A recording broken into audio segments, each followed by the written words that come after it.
Stacking chips, building a dynasty for 2028 Las Vegas. It started in 72. It has the same type of feel.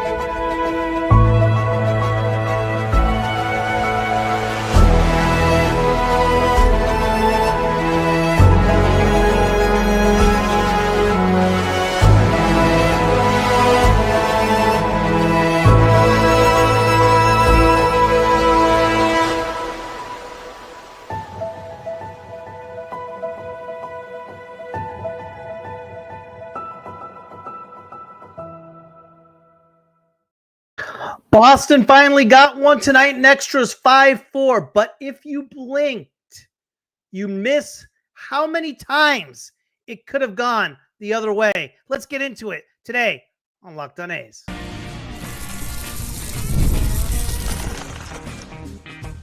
You are Locked On A's, your daily podcast on the Athletics, part of the Locked On Podcast Network. Your team every day. Welcome to Locked On A's, part of the Locked On Podcast Network, your team every day. I am your host, Booney, one name, all passion, and I've been an A's fan for over 40 years. I cover the A's every single day, from the minor leagues to the big league team to low A to high A, triple A, double A, you name it. I've seen it all. Ricky running wild, the Bash brothers, the big three, that thing they called Mount Davis, and right now we have a great young team. We're stacking chips for 2028 Las Vegas. We're hopefully building something bigger. And we've been on a run lately. Tonight was a tough one. We're free and available wherever you get your podcasts, including YouTube. So do me a favor and punch that subscribe button wherever you are following the show. This episode is brought to you in part by 5 Hour Energy. Enough with boring, flavorless caffeine. It's time to give your caffeine a flavor upgrade with 5 Hour Energy shots. Go to 5hourenergy.com or Amazon today. Guys, I don't know why I'm pissed off. I don't know. I know I shouldn't be pissed off. I should not be pissed off, but I'm pissed. It's just how I feel. But even though I am pissed, the A's still have a shot to win this series tomorrow with JT Ginn. We still have a chance to be some dream crushers. We'll talk about that a little bit later. I'm not going to lie, guys. I felt like Kotsay blew it tonight. I felt there was decision after decision after decision I questioned at the time. I didn't know what he was doing at some points. And I felt like he over-managed this game. Big time. We'll talk about that in a few minutes. A's lost in extras tonight. 5-4, 10 innings. They had their chances, to say the least. What's up, fellas? What's up, Bob? Countless times in this game, Butler came up in a clutch situation and failed to deliver. Butler has had an issue with hitting against left-handers all year. This isn't anything new. Butler has struggled against left-handers. His bat's gotten better against right-handers. He's been swinging it well. Against lefties, he's clueless. At-bats aren't even competitive. Tershan, Kurtz 0 for 20 with 20 Ks between every home run. His average has dropped 20 points the past month. No one has talked about it. Kurtz so strong, he doesn't even try to hit 500 homers with every swing. It just looks like a smart approach, like Soda's from 40 bombs. So frustrating. Well, here's the deal. A couple things on that. You are right with regard to how he has been hitting. Actually, not quite 0 for 20, but 10 for his last 51 with 19 strikeouts.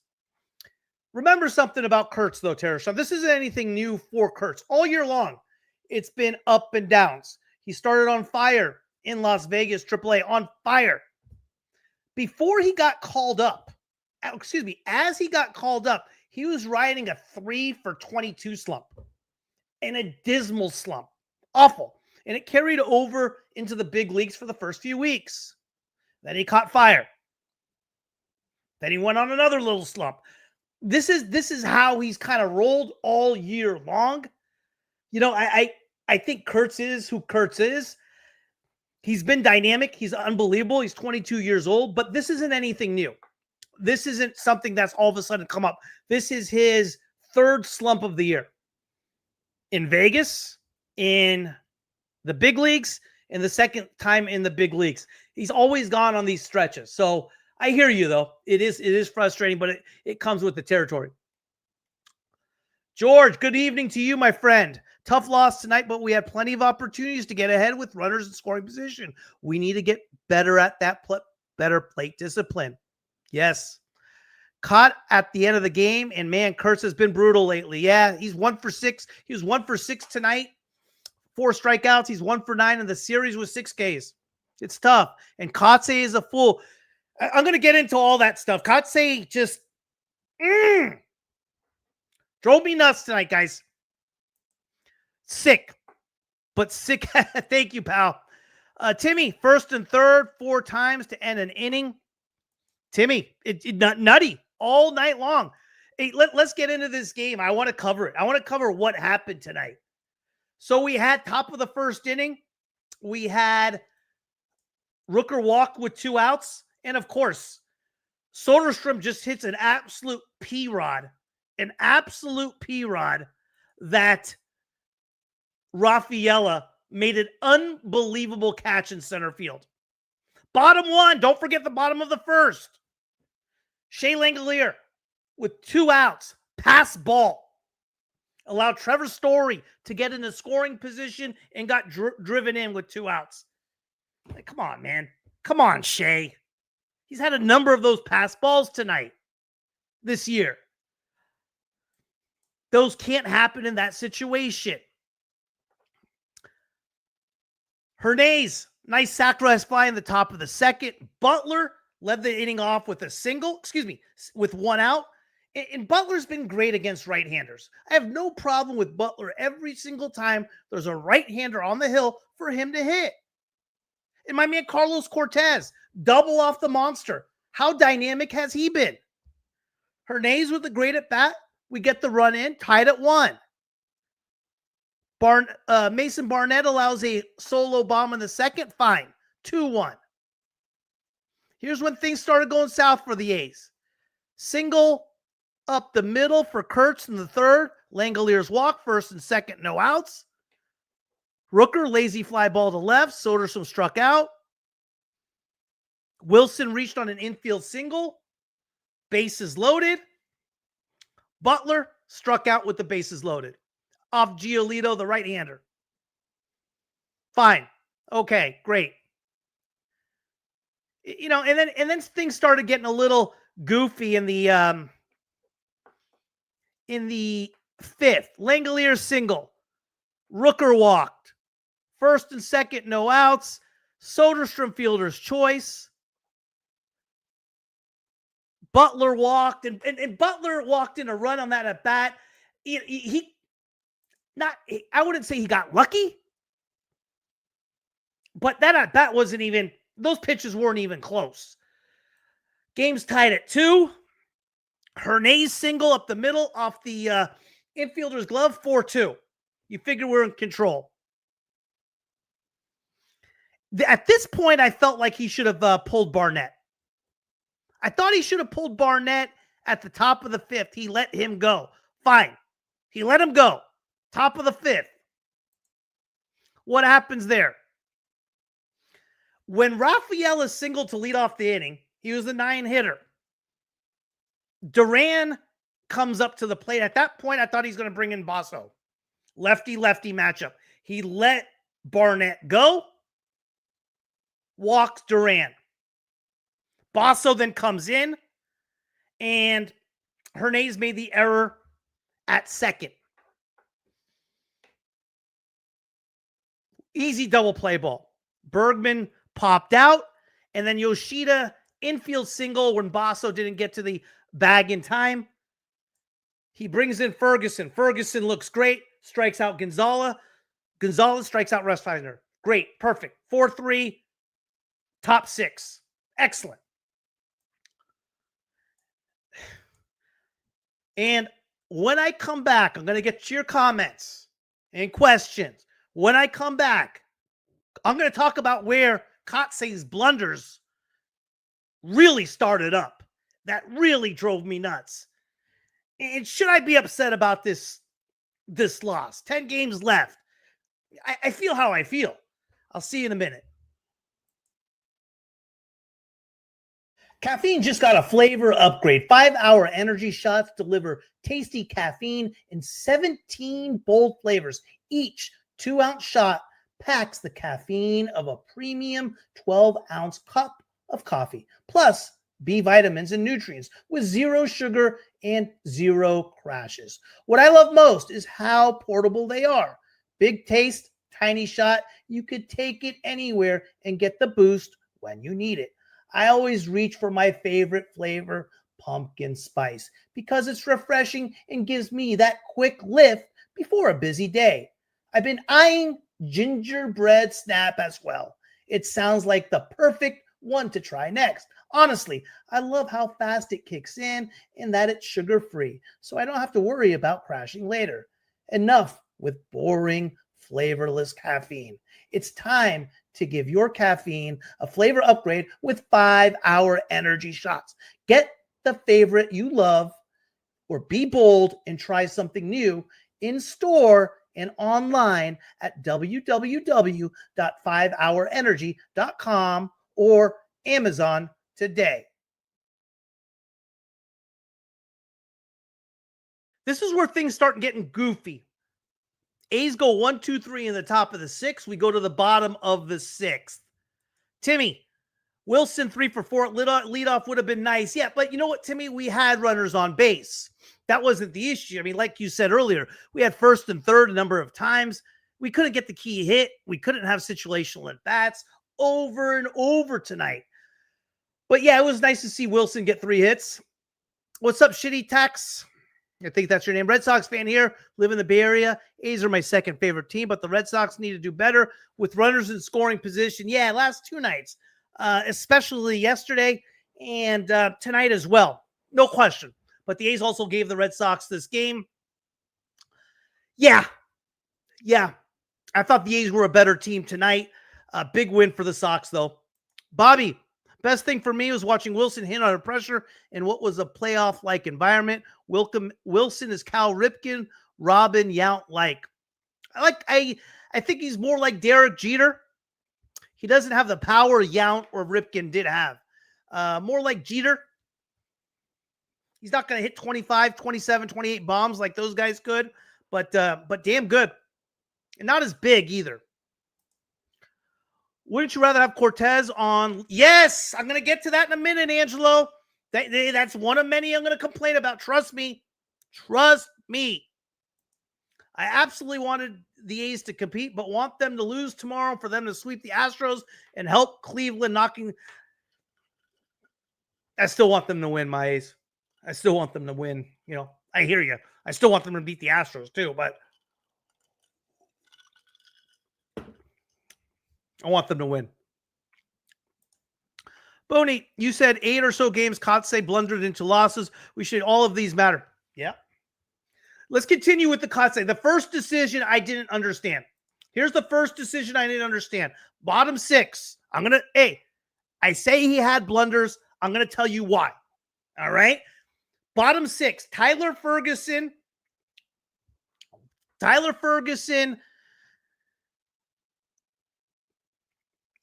comes off to pitch. Lowe leads off with a single, not really hit hard. Runner on first, no out. He strikes out. Navarro's the next guy. Rafaela flies out to right. Lazy fly ball to shallow right. All of a sudden, Ferguson's looked great. He comes in the 5th inning. He strikes out 2 guys. He looks unbelievable. Duran's coming up. and he brings in Sterner. Why do you pull Ferguson at that point? I don't understand the logic in that.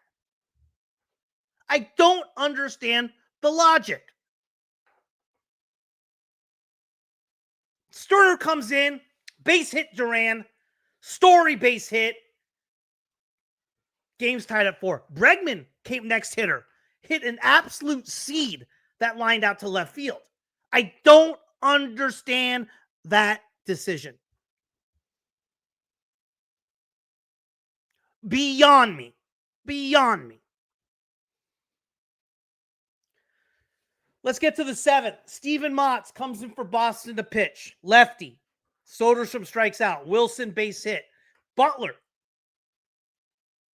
I mean, he can't hit lefties, period. Pops out to third.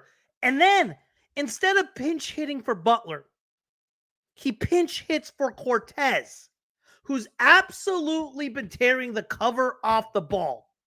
I don't care if it's lefty on lefty. If it's lefty on lefty, why is Butler in there? You pinch hit Thomas for Butler, not Thomas for Cortez.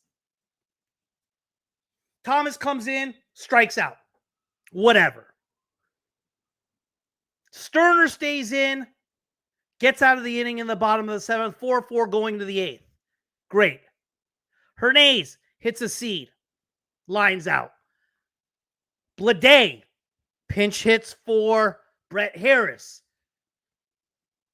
Flies out lazy to center. We go to the bottom of the 8th. And Alvarado looked great in his couple innings of pitching. Go to the 9th. Chapman's pitching.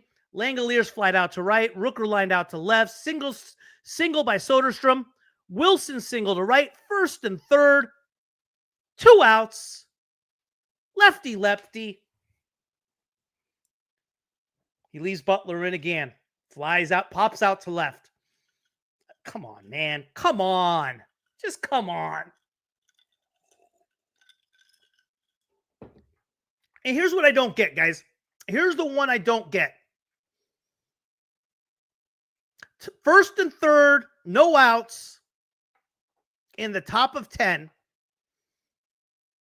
Hernaiz strikes out. Geloff and Blade, man. Pops out to second. Kurtz, who just had an awful game, strikes out swinging. And he really clinched it for me here. We have first and third, second and third, 1 out. Sogard comes up to the plate. In my head, I'm already thinking automatic walk. Automatic walk. So you have a force at every base. He pitches to him. It's a semi-hard ball to second base. Eaton gets a great jump off third. No time to throw him out. Scores the winning run. I don't know. I don't know. It's just decision after decision tonight from Kotsay. Decision after decision. The first one was the most mind-boggling. Why pull Ferguson in that situation? Why pull Ferguson? Why let Barnett go that late? You've pulled other starters with a lot less pitch count who are doing so much better in games. You pull them after like 80, 82 pitches, but you let Barnett, who's absolutely been getting shelled all year at no matter what level, you let him go. And then when you have the lefty-lefty matchup, you let him go again and face Duran. That's the first blunder. Letting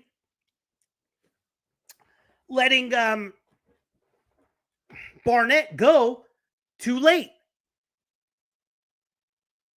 You bring in Basso. Basso, you have him face 3 hitters and you pull him. Fine. Ferguson gets it done. First, Ferguson looks the best he has all year. And then you pull him for Sterner, another righty. What? Nothing made sense tonight. Nothing made sense, man. Oh. Man, Butler's okay against righties, man. He's fine. You could see how he can do, but against lefties, he's clueless against lefties. He doesn't even have a prayer, man. Yeah, he hasn't been good. He hasn't been good. I'll be back to wrap this up. Let's talk a little bit about JT Gittimar. Let's get this series. I'll see you in a minute. Most people can't name all their financial accounts or even what they are worth, whether it's 401ks, properties, or investments. And when you don't have the full picture, you can end up leaving money on the table. That's why there is Monarch Money. It's an all-in-one personal finance tool that brings your entire financial life together in one clean, easy-to-use interface on your laptop or your phone. Monarch is built for people with busy lives. If you have put off organizing your finances, Monarch is for you.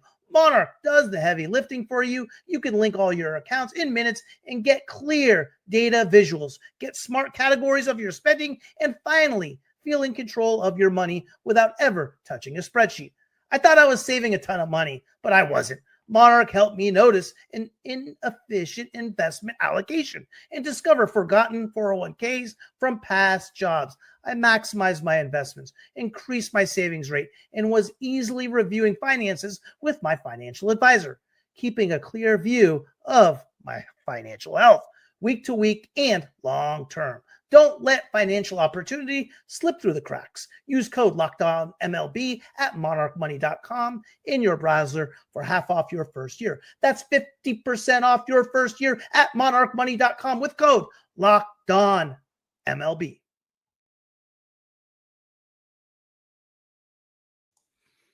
Jay Souls, first order of business in Vegas. Kotsay gone. I believe he deserves a spot in the coaching staff somewhere, but not as the manager. Strategically, obviously, I haven't liked what he has done, but it seems like he has that connection with the players. There's something to be said about that, but I don't know. Obviously, I'm not in the locker room. I don't know the relationship. Who knows? Nobody really said, but I think Rooker has regressed as well. I mean, he's having, what's his numbers this year? Let's see.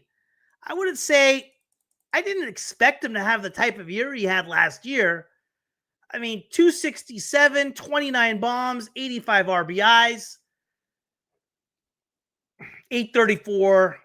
I think he's about 8-something OPS. I mean, yes, he's down on all his numbers from last year. Last year, I believe, he was 291, 39 bombs.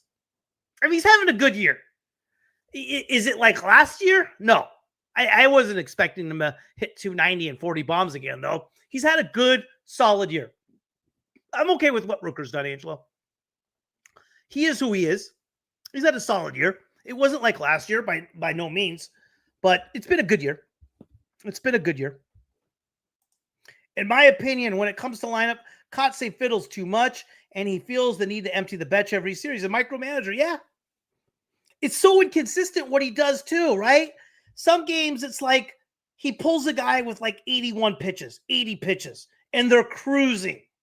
Right? You're like, why does he pull him? And then tonight, like Barnett was like 81, 82 pitches going into the fifth, and he's gotten crushed all year long, and he lets him go. But then he pulls Ferguson after he's looked great. But it wasn't even like a situation where it was like lefty-lefty. It was righty-righty. And he pulls Basso after 7 pitches. I don't know, man. You're right. He emptied his bench tonight. I mean, how many pitchers did he use tonight? 1, 2, 3, 5 pitchers. Oh, excuse me, 6. Michael Kelly didn't do anything wrong. I mean, that's a tough position to be in. You know, I don't know why I'm upset about tonight's game. You know, before the series, I picked the A's to win game 1. Not how they did. I thought they were going to hit the kid early, and they ended up getting the win 2-1. It didn't come how I thought. And tonight, I thought they would lose because I thought Barnett would get rocked, and it went 10 innings. I didn't see the game kind of turning out the way it did. And then I picked the A's to win tomorrow.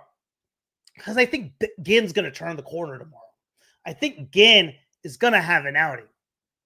I said it all year long. I feel JT Ginn has the best stuff on this staff. He's been always getting hurt by one pitch. And what I mean by that is he's cruising, he's striking out guys, then a walk, a hit,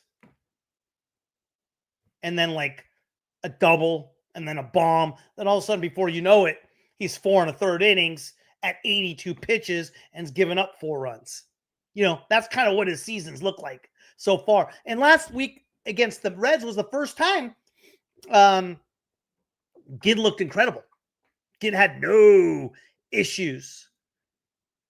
Well, actually, excuse me. Ginn had the same type of outing he's had all year long. But the difference was he got out of those jams. He made the big pitches. He didn't give up the long ball. And I think tomorrow he's going to come through. I think it's a huge start for JT Ginn tomorrow. I think it's big for the A's. I was listening to Townie a little bit on A's Cast after the game. And, I love Townie. My favorite, probably the only guy I like, believe it or not, in the whole A's media and who cover the A's. The only person I like. He actually tells it how it is. And he was saying it was a learning experience. I didn't buy it. I didn't buy it. We made a lot of mental mistakes today. And a lot of decisions that were consistent for the whole year weren't made tonight. Lawrence Butler facing lefties. And we could talk about, hey, that one at bat he had at Sutter Health Park against Aroldis Chapman. Whatever. And then letting Barnett go. And then pulling Ferguson. And then not walking to load the bases in the 9th in the 10th to have a forced play everywhere. That's the stuff I have an issue with tonight. So I didn't feel as much it was that much of a learning experience. I felt we made a lot of mental mistakes. Defense wasn't great. Hernaiz made the big error. Langoliers with a big pass ball. That counts, right? Langolier's pass ball was huge. It was the first inning, but it was a big pass ball. Obviously, the 10th inning, not capitalizing with first and third. No outs.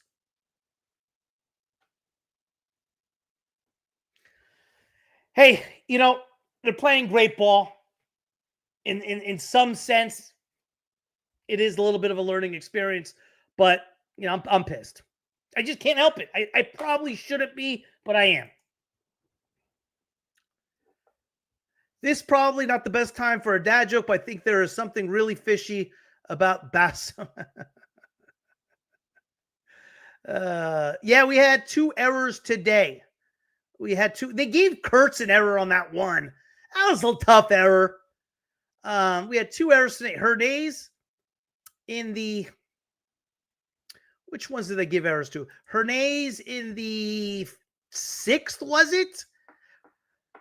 And Kurtz in the 7th, I think it was. So we had 2 errors tonight. It was a good playoff environment. Yes, practice for a young team. It's better now than next year in the playoffs when it really matters. Yes, as far as the environment they're playing in, sure, great experience, right? How we lost the game, though, it reminds me of the same old mistakes we were making back in May. That's what bothers me. It wasn't like tonight was if you watch tonight's game, it was a good game, but a really bad game. Does that make sense? And what I mean by that is this. Both teams combined for 12 base on balls, 12 walks in tonight's game. They had 20 hits. They both made defensive miscues. They both didn't hit situationally. They combined for 20 strikeouts. 20 strikeouts. 20 strikeouts and 12 walks. So yeah, wasn't it an exciting game? Did it go 12 innings? Yeah, it did. 10 innings? Yeah, it did. But it wasn't a well-played game. Can we keep shielding Butler from lefties? Next year, I think you have to platoon Butler. You have to platoon Butler with Clark in center. You have to. I hope it stings for them and they improve. Losing should be painful. We are the A's. It's about winning. Yeah. Exactly. Just how we lost, etc. But anyway, is what it is. It happens. Appreciate you guys coming by. Should be back tomorrow night. Hopefully here to celebrate a series win. But at the end of the day, it was a fun game, guys. At the end of the day, it was a fun game. It's been a fun year. It's been a fun stretch. And we will keep on going. No Butler against lefties ever. Amen. We'll end it on that. Take care, guys. Thank you for making Locked On A's your first listen every day. For your second listen, find the all-night Locked On MLB game night, every game, every night, until a World Series champion is crowned. Get local analysis on a national scale. Find MLB game night on Locked On MLB on YouTube or wherever you listen to your podcasts.